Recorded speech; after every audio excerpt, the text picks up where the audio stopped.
Hello जी।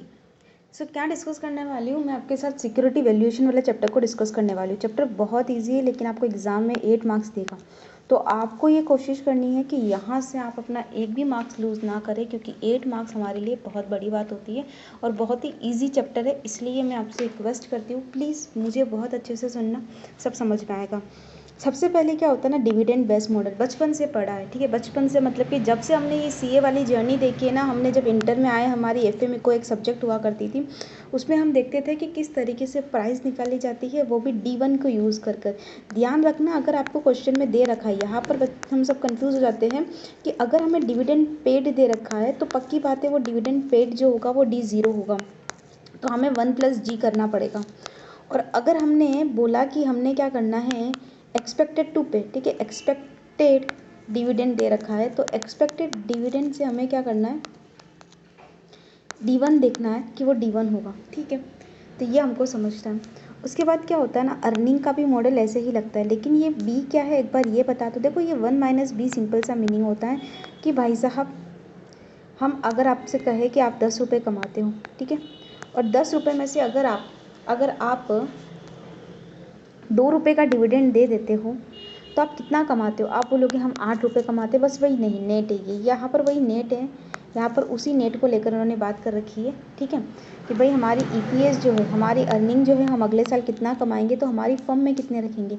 जैसे आप कई बार ऐसा करते हो ना, 1 - D, डिविडेंड कितना दे दिया, उसके बाद जो बचा वो G, जो आपकी ग्रोथ के लिए काम आने वाला है, तो उसी तरीके का होता है ये भी। अब ध्यान रखना, यहाँ पर BR दे रखा है, तो KE - BR का मतलब यही होता है जितना आपने परसेंटेज रखा है ना, उसको आप मल्टीप्लाई कर दोगे आपके रिटेंशन रेशो से। एग्जाम्पल के लिए क्या होता है, आपका एग्जाम्पल के लिए अज्यूम करते कि आपका जो ग्रोथ रेट है वो 10% है, ठीक है, आपका जो रिटेंशन रेशो है वो 8% है, और आपका जो डिविडेंड है, तो पक्की बात है आप क्या करते हो, रिटेंशन रेशो लगाते हो आपकी अर्निंग्स पर, ठीक है। हाँ जी, तो यहाँ पर सिंपल सा मतलब है, यहाँ पर आप B को G भी बोल सकते हो।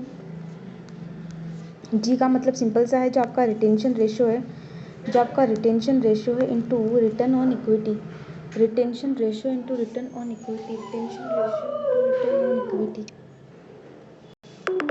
अब हम बात करते हैं वॉल्टर मॉडल के बारे में। देखो वॉल्टर मॉडल बहुत सिंपल है, ये E - D का रखा है, इसका मतलब ये रिटेंशन रेशो ही कह रहा है, ठीक है।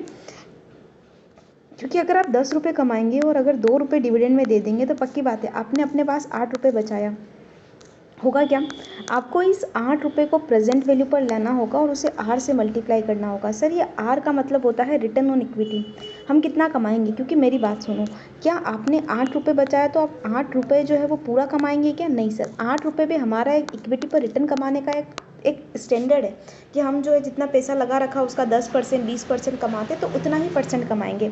समझ रहे हो मैंने क्या कहने की कोशिश करी? मैं एक बार और एक्सप्लेन करती हूँ, शायद आपको अच्छे से समझ में आ जाए, बिकॉज यहाँ फिर प्रैक्टिकल आपको बहुत टफ नहीं लगेगा। एग्जाम्पल के लिए आपका जो डिविडेंड है वो कितना है, 2 रुपये का है, ठीक है, और आपकी अर्निंग जो है वो कितने की है, 10 रुपये की, उसमें से डिविडेंड आपने 2 रुपये का दे दिया, तो आपके पास बचा कितना है, रिटेंशन जो आपने किया वो 8 रुपये किया, ठीक है।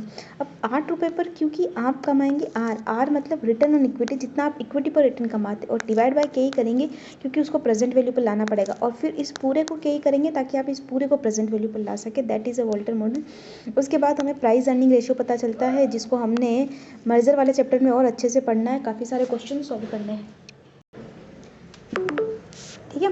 एंड देन अपने को क्या करना है कि इस ईपीएस निकालना पड़ेगा, क्योंकि पक्की बात है जब आप पी रेशो करते हो मल्टीप्लाई ईपीएस से, तो आपको ईपीएस भी निकालना पड़ेगा। तो ईपीएस निकालने का क्या होगा कि जो भी आपके पास प्रॉफिट आफ्टर टैक्स होगा उसमें से तुम प्रेफरेंस का डिविडेंड माइनस करोगे और नंबर ऑफ इक्विटी शेयर्स करोगे, तो तुम्हारे पास ईपीएस आ जाएगा। अब देखो ये सबसे इंपॉर्टेंट अप्रोच होती है और हमेशा इनमें से क्वेश्चन आता है, तो इस बार भी इंपॉर्टेंट है, आएगा ही आएगा, लेकिन कैसे आएगा, क्या आता है देखना।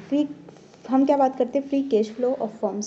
Sir free cash flow of firm का मतलब क्या होता है? देखो अब एक चीज़ होती है, जब हम फर्म के कैश फ्लो की बात करते हैं, फर्म के कैश फ्लो की बात करने का मतलब और सिक्योरिटी के कैश फ्लो की बात करने का मतलब क्या होता है, दोनों थोड़ा डिफरेंट होता है क्या? ऑफकोर्स डिफरेंट होता है। जब भी आप बात करते हो ना सिक्योरिटी वैल्यूएशन के बारे में, किसके बारे में बात करते हो, सिक्योरिटी वैल्यूएशन के बारे में, ये बात आपको समझ में आ जाएगी कि सिक्योरिटी हमेशा क्या कहती है कि भाई साहब सिक्योरिटी का यानी कि शेयर होल्डर्स का, है ना, यानी एक चीज़ आपको यहाँ नोटिस करने को मिलेगी, क्योंकि यहाँ पर क्या होता है ना, कन्फ्यूज़न क्रिएट हो जाता है, सभी को होता है, हमें भी होता है कि एक तो होता है कॉर्पोरेट वैल्यूएशन वाला चैप्टर जहाँ पर भी ये फॉर्मूला मिलता है, और एक ये वाला चैप्टर है जहाँ पर भी हमें यहाँ पर भी क्या मिलता है, ये फॉर्मूला मिलता है। तो क्या फ़र्क होता है, देखो इतना ही फ़र्क होता है कि जब आप क्या करते हो, free cash flow of firm के बारे में बात कर रहे हो, तो यहाँ पर जो आपको मिलता है ना, वो आपको मिलता है EBIT, EBIT, EBIT, और जब वहाँ जाओगे ना आपको मिलेगा EAT।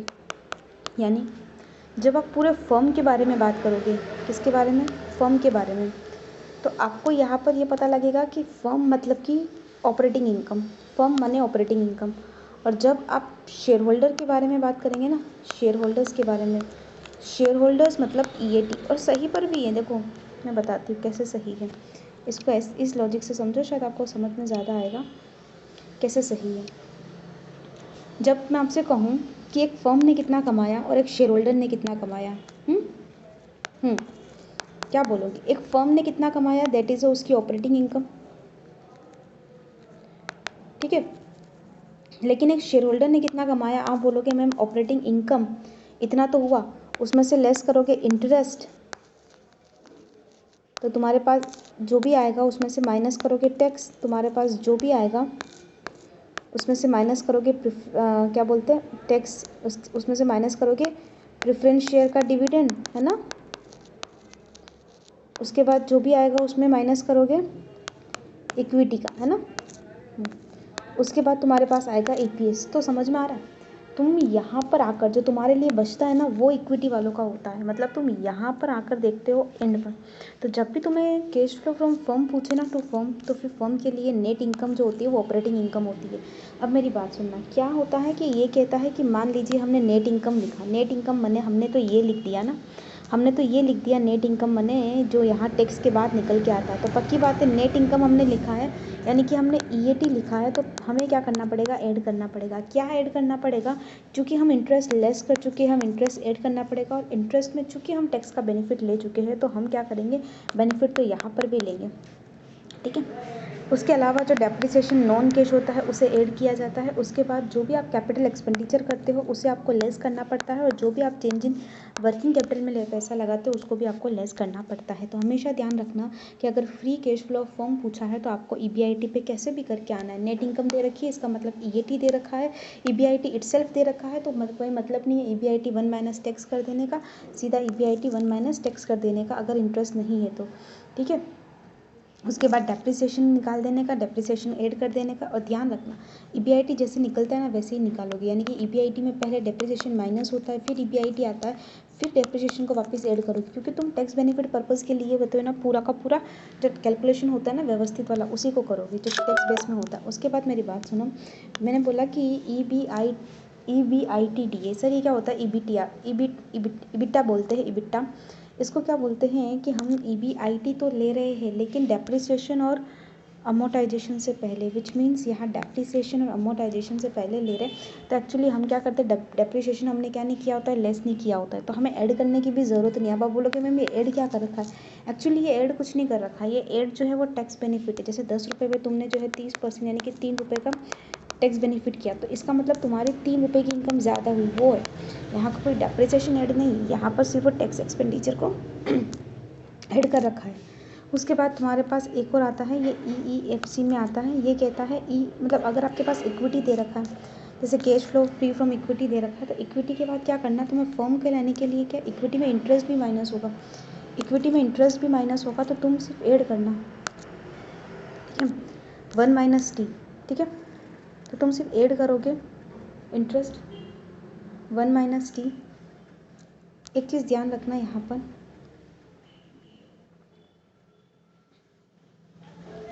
क्या जी सर, प्रिंसिपल प्रीपेड और माइनस डेट इशू और यहाँ प्रेफरेंस डिविडेंड। क्यों सर ये सब कुछ ऐड क्यों कर रहे हो, क्या रीज़न है, क्योंकि आपके पास पता है इक्विटी दे रखा है। इक्विटी का मतलब मैंने बताया ना आपको, आखिरी में दे रखा होगा तो उसमें इंटरेस्ट भी माइनस कर रखा होगा, ठीक है। तो क्या करोगे, सिर्फ इंटरेस्ट ऐड कर दोगे, लेकिन ऑब्वियसली इंटरेस्ट पर टैक्स का बेनिफिट मिला होगा तो नेट ऑफ करके काम करोगे, है ना, नेट ऑफ करके काम होगा ठीक से। इसके अलावा तो ये तो मैंने आपको पूरा बताया। अब आ जाओ नेक्स्ट वाले पेज पर। सर नेक्स्ट वाला पेज जो है वो बताता है based on cash flows. Based on cash flow का मतलब बहुत सिंपल है, ये कहता है कि अगर हम फ्री कैश फ्लोज के बारे में बात कर रहे हैं तो हमें पता होना चाहिए कि जो हमारा ऑपरेशन का होता है, जो कैश फ्लो हमारा ऑपरेशन से आता है और उसमें इंटरेस्ट ऐड कर देने का और कैपिटल एक्सपेंडिचर।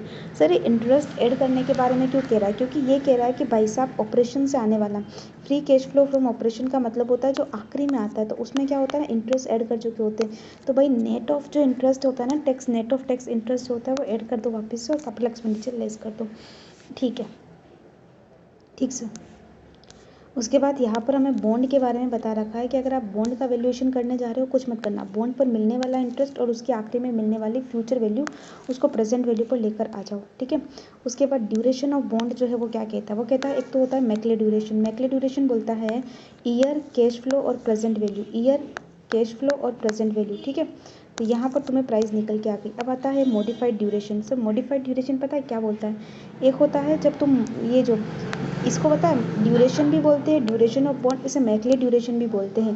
तो जब आप मैक्ले ड्यूरेशन निकाल देते हो उसको प्रेजेंट वैल्यू पर लेकर आओगे ना, उसे मॉडिफाइड ड्यूरेशन बोलते हैं। और मैं आपको बता दूं ट्रेजरी बिल, ट्रेजरी बिल ये कहता है कि फ्यूचर की प्राइस 110 है और प्रेजेंट वैल्यू जो है 90 है, और अगर आपने इसको 90 रखा है तो यहाँ पर बहुत सिंपल सा फंडा है, ये वाली चीज़ों को लेकर हमें इस क्वेश्चन को सॉल्व करने का ध्यान रखना। ये 365 डेज का निकलता है। ठीक है ना?